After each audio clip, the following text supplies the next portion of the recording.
Stephen, thank you so much for agreeing to interview with me on behalf of Custom Collaborative this February 2021. It's such a great honor to be in your presence.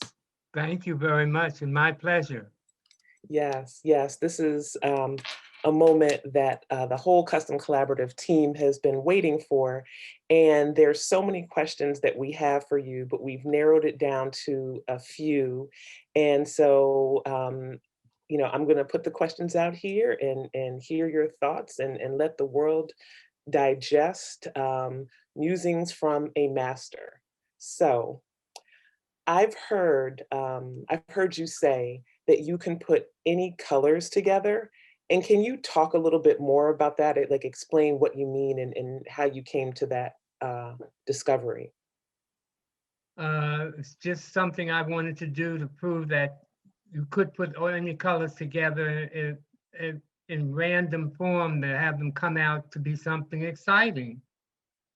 Uh, and what we did was make, when we cut the clothes, we made it so that when they sorted the lot, that it would come out everything different. So everything was different. All the colors were arranged in different places on the same garment so that no one really got the same, it was not the same thing over and over again. It came out different. I was very proud of that because they first said that it couldn't be done, and then we figured it out how to do it at Bendel's. Yeah, well, thank you. Thank you. We're so glad that you did show how it could be done. And I just feel like you help just push the bounds of creativity. And, similarly, you have talked about how you were inspired in your collections by people who live on the streets. Yes, how they randomly put things together. They had no idea what they were doing, but in my eye, it was a fashion statement that I turned into inspiration for my clothes. So I got a lot of inspiration from that and the dancer body, the thin leaf dancer body, that was the primary interest of what I was designing was in that form, the form of the body in a dancer way. So then you used the shapes that people were wearing. People on the street might just put on anything that doesn't necessarily fit, but you were also then designing for a dancer body, which can wear a very tailored fit. So how did you manage to conceptualize that and execute it in the way that you did? Well, I don't know if I can explain that. It's just what I think everything you see becomes part of what you expel, what you bring to the art is every experience you have and everything. At least for me, that was the motivation behind the design and the concept that the body could do movements that were not normal and not everyday movements. It was uh, a bigger expression of what the body could do. Mm, okay. And I wanted to accentuate the good parts of the body and, uh, well, gloss over the bad parts that you could happen so that everyone could wear the clothes. It wasn't just for the thin body. When you come down to making for production, you have to do it for the normal people. But it kept the essence of the clothes, and that's what made it sell so well.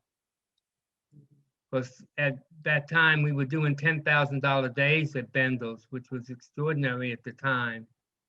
Um, it was a surprise to have it do that, but I was very proud of the fact that it could be done and accepted by the customer.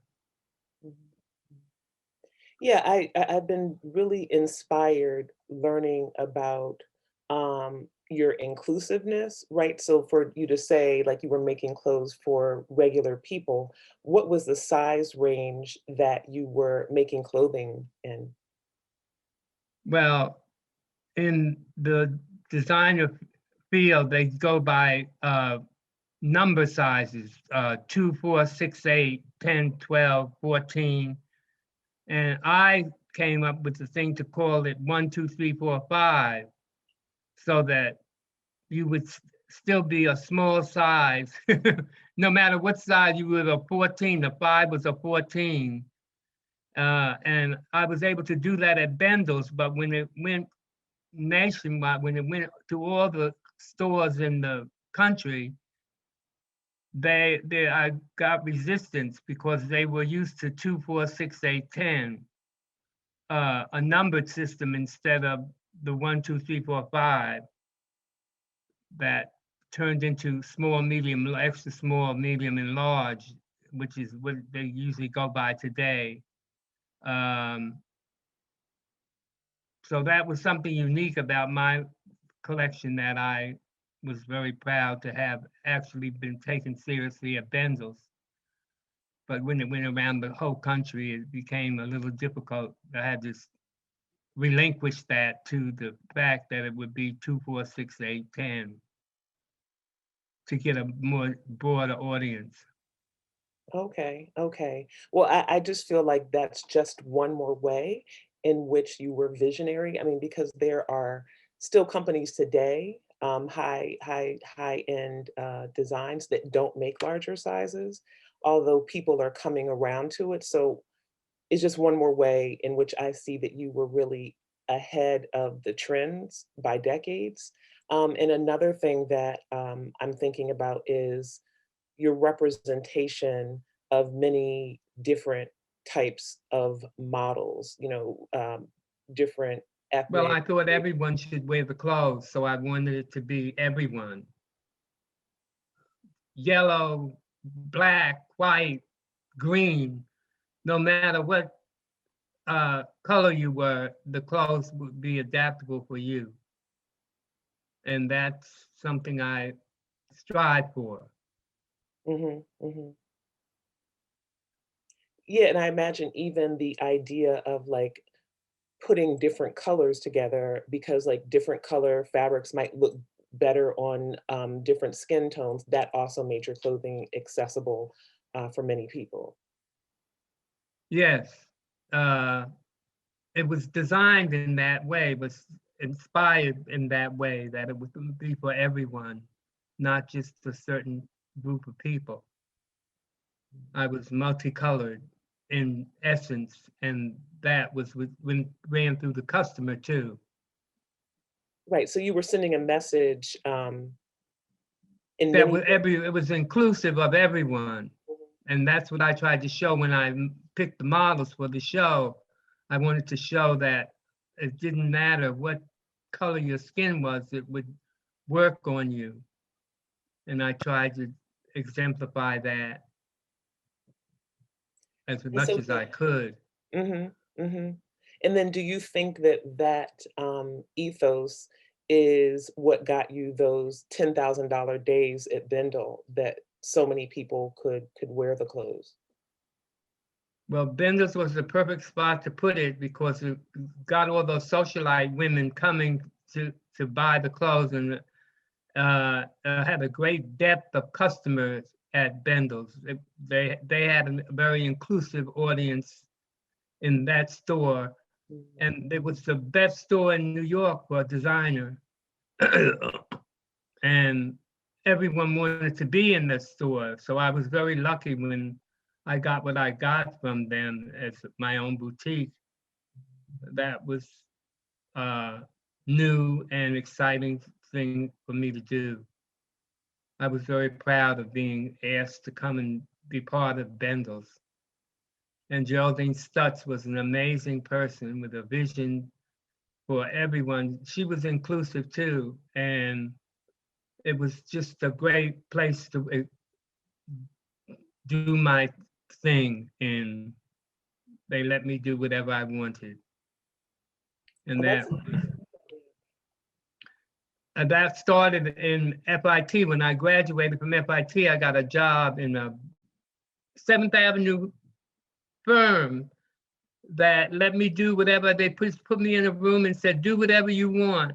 And I never was an assistant. I was always the head designer, and they would then adapt my clothes to, if I made things on the bias, they would turn it to straight grain, but it would look the same. It would be the same. That peeved me a little bit, but you get over it. In order to expand your business, you have to compromise on a certain level to expand the business.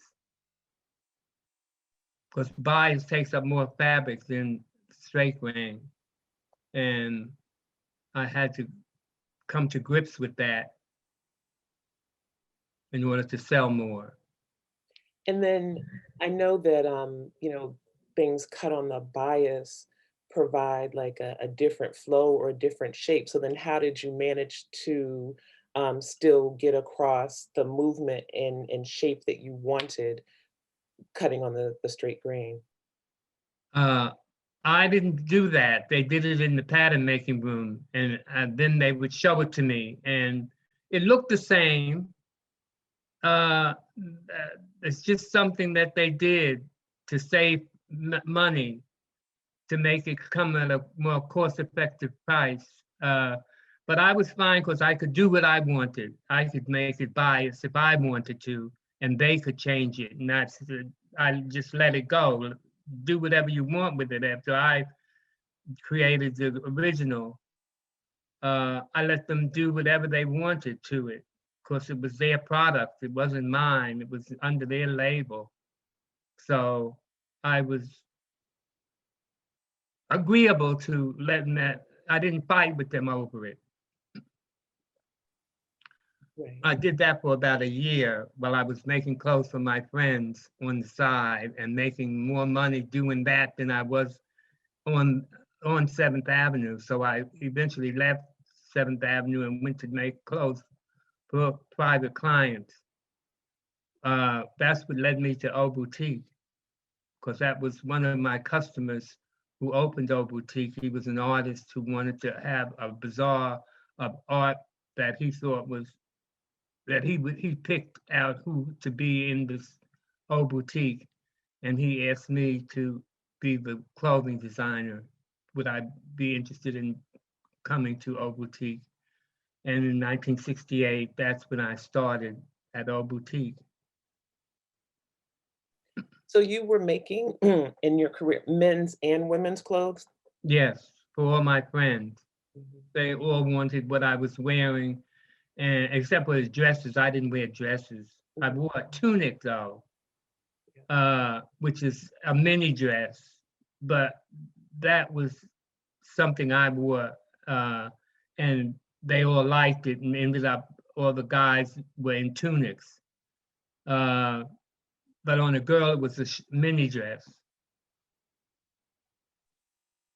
That's great. And so then did you use the same color stories and construction ideas on these tunics for men as for women?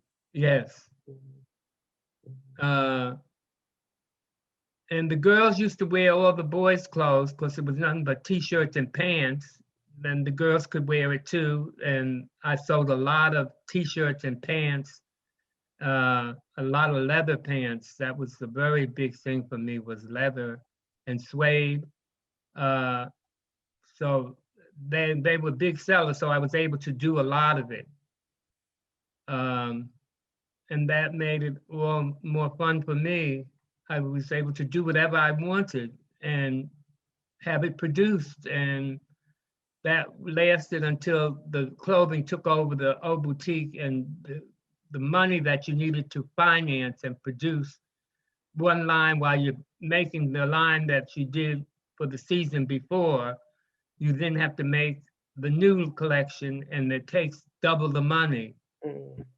And the artist wasn't prepared to do that. The clothing took over the old boutique, and it made him, he lost the business, and eventually it closed after about a year.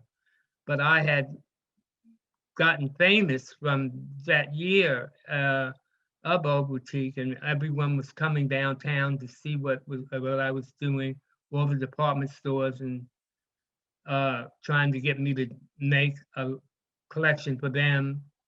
And finally, I agreed to do it with Bonwit Teller. So that was my first department store, was Bonwit Teller on 57th Street and Fifth Avenue. So in 1969, I did my first collection for them, and it was a big seller. But then the old boutique closed, and I had to find another job. And the one who offered me the job was Bendel's, because my friend Joe Schumacher, who was an editor at Vogue and the visual planning director at Bendel's, told me to come and meet with Geraldine Stutz. And when I took some pieces to her to show her my things, she tried them on, and the next thing I knew, she said, "I'll give you a boutique on the 3rd floor. When can you start?" And that was a Thursday, and on the next Monday, I was at Bendel's. So in 1970,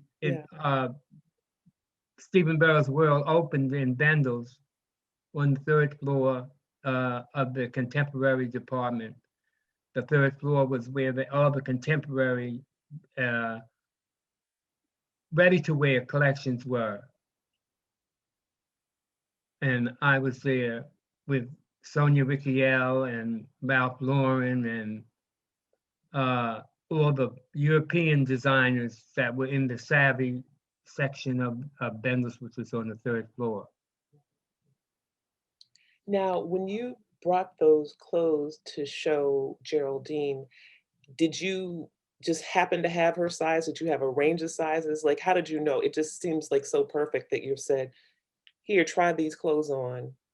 They'll fit you Well, perfect." I didn't tell her to try them on. She tried them on. Okay. And they fit her. And she tried on a coat that I made for myself. Mhm. And she put it on. That's when she turned around and said, "I'll give you a boutique on the 3rd floor." But she had a reputation for trying on the coat because she was a size 6 herself. So the samples would fit her anyway. And she would have meetings on Wednesdays with the buying staff, or see all the new things coming in that she would try and order. She would order, but she wanted for herself from that meeting of what was coming into the store, what the buyers had bought. And she wore a lot of my clothes. That's great. That's great. And I've heard you saying that your clothing allows women to feel sexy, right? But not be exposed. Can you explain that? Well, today they're all about transparency, and I was not about transparency in the fact that we were naked. I was into translucency, which was not all the information. It was just some of the information. You had to take off the clothes in order to find all the information. And I infused the sexiness in the clothes that would make you want to take them off. And that I tried to imbue in everything that I did, was a moment of translucency, not completely naked. It's just too much information unless you're intimate.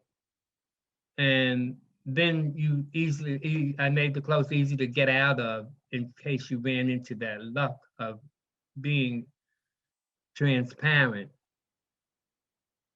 which was very personal. Right. What did you how did you make them easy to get out of? Uh, a simple halters that you just take off the neck. The whole thing was held up by the halter around the neck.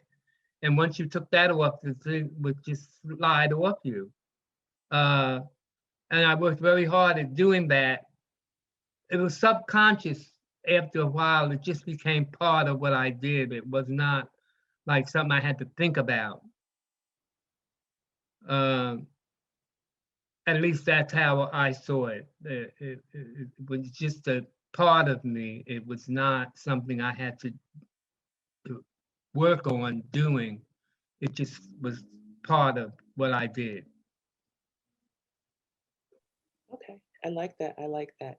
And then just one more question. You've talked about, in your collections, you used this red stitching. Can you tell us about it and what that represents and what that means for you? Well, the thing I got, how I started using the red stitching was my grandmother was a sample hand in New York. Both my grandmothers were sample hands in New York, working for a company called Hattie Carnegie, who was very famous in New York fashion.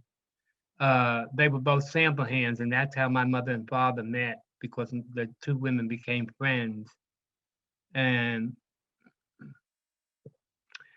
and when my mother divorced my father, she moved to North New Jersey along with my grandmother, her mother, and my maternal grandmother stopped being a sample hand, and my paternal grandmother stayed on doing that because when I would come and spend the weekends with her, I would see all the fashion that was coming out of Hattie Carnegie because she would make clothes for herself from the patterns of Hattie Carnegie and we're the church, Abyssinia Baptist Church, on Sunday.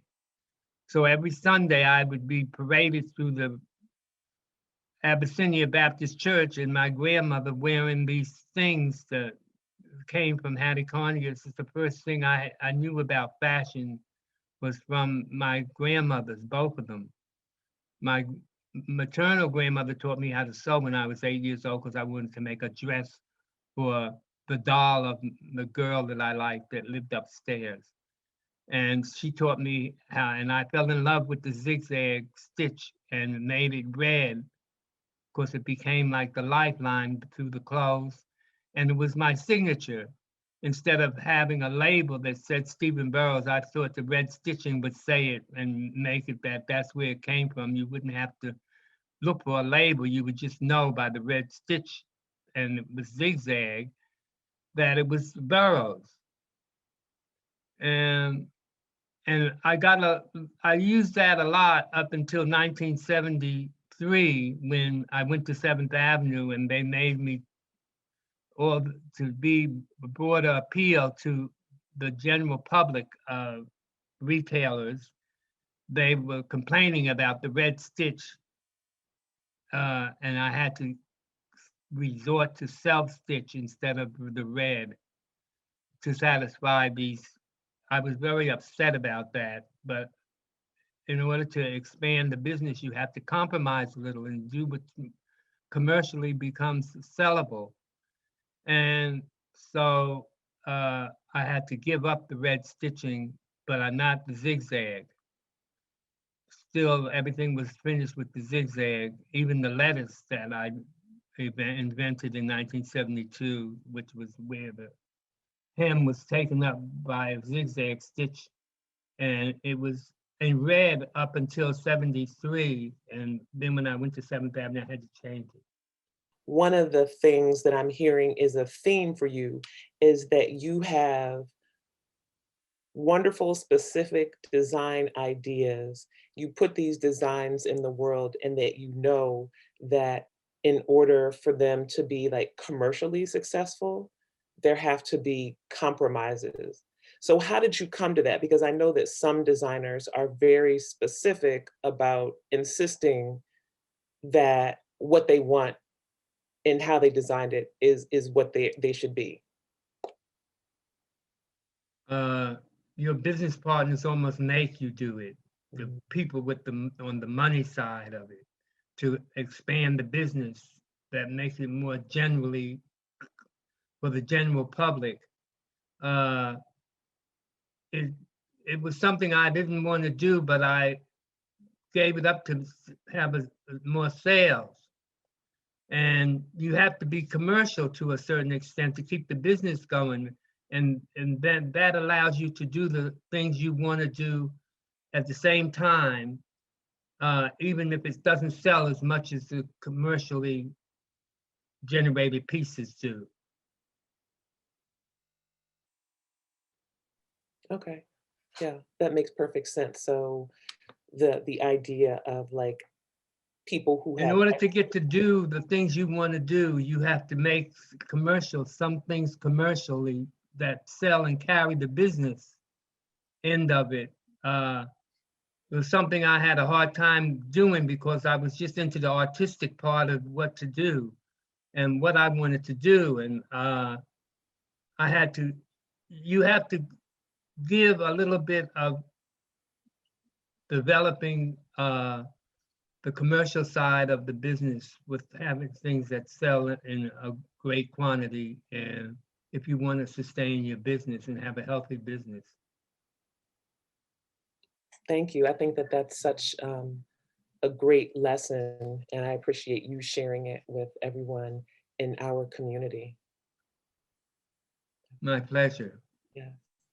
So this has been a really amazing time to talk to you and learn, and for others to be able to get advice and counsel. Is there anything last thing that you would like to share with us? Just that if you're going to be a designer, you have to do some things commercially, that you have to give something in a collection that's commercially expandable on that. They can sell to multi-retailers. And then at the same time, you have all the special things you want to make. You're allowed to do that and get something that you want in the collection for the special people that want to buy the special things. The higher in the end that you go, the more special they want it. And that's something you don't want to lose, but at the same time, you have to, in order to have a healthy business, you have to have some things that are commercially successful. Thank you. Thank you. That's perfect advice. Well, I appreciate you so much talking with us today. I look My forward, pleasure. yes, yes, I and I hope I helped in someone who's aspiring to be in the business to keep up the work and know that you have to be a little commercial in order to have a healthy business and be able then to be able to do the things that you want that are special. absolutely, absolutely. I think that a few people will hear this and need to hear this and appreciate hearing it from a master. And I hope that as the community opens up a little bit more, you can come by our studio and maybe put some things together or point out some things and give some guidance. But until then, I thank you so much for being with us virtually Oh, today. thank you for asking me. Yes, yes, for sure, for sure.